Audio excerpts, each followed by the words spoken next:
কেউ কথা রাখেনি। ৩৩ বছর কাটল, কেউ কথা রাখেনি। ছেলেবেলায় এক বষ্টমী তার আগমনী গান হঠাৎ থামিয়ে বলেছিল, শুক্লা দ্বাদশীর দিন অন্তরাটুকু শুনিয়ে যাবে। তারপর কত চন্দ্রভূক অমাবস্যা চলে গেল, কিন্তু সেই বষ্টমী আর এলো না। ২৫ বছর প্রতীক্ষায় আছি। মামাবাড়ির মাঝি নাদের আলী বলেছিল, বড় হও দাদা ঠাকুর, তোমাকে আমি ৩ প্রহরের বেল দেখাতে নিয়ে যাব।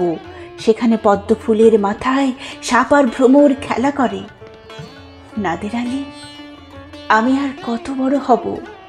আমার মাথা এই ঘরের ছাদ ফুঁড়ে আকাশ স্পর্শ করলে তারপর তুমি আমায় ৩ প্রহরের বেল দেখাবে? একটাও রয়্যালগুলি কিনতে পারিনি কখনো। লাঠি লজেন্স দেখিয়ে দেখিয়ে চুষেছে লস্কর বাড়ির ছেলেরা। ভিখারির মতন চৌধুরীদের গেটে দাঁড়িয়ে দেখেছি ভেতরে রাস উৎসব। অবিরল রঙের ধারার মধ্যে সুবর্ণ কঙ্কন পরা ফর্সা রমণীরা কত রকম আমোদে হেসেছে। আমার দিকে তারা ফিরেও চায়নি। বাবা আমার কাঁধ ছুঁয়ে বলেছিলেন, দেখিস একদিন আমরাও। বাবা এখন অন্ধ, আমাদের দেখা হয়নি কিছুই।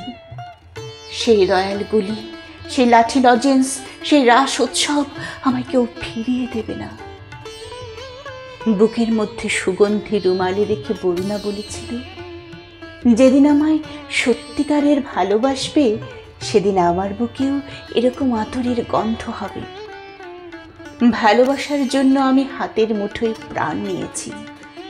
দুরন্ত ষাঁড়ের গলায় বেঁধেছে লাল কাপড়। বিশ্ব সংসার তন্ন তন্ন করে খুঁজে এনেছি ১০৮টা নীল পদ্ম, তবু কথা রাখিনি বরুণা। এখন তার বুকে শুধুই মাংসের গন্ধ। এখনো সে যে কোনো নারী। কেউ কথা রাখেনি। ৩৩ বছর কাটল, কেউ কথা রাখে না।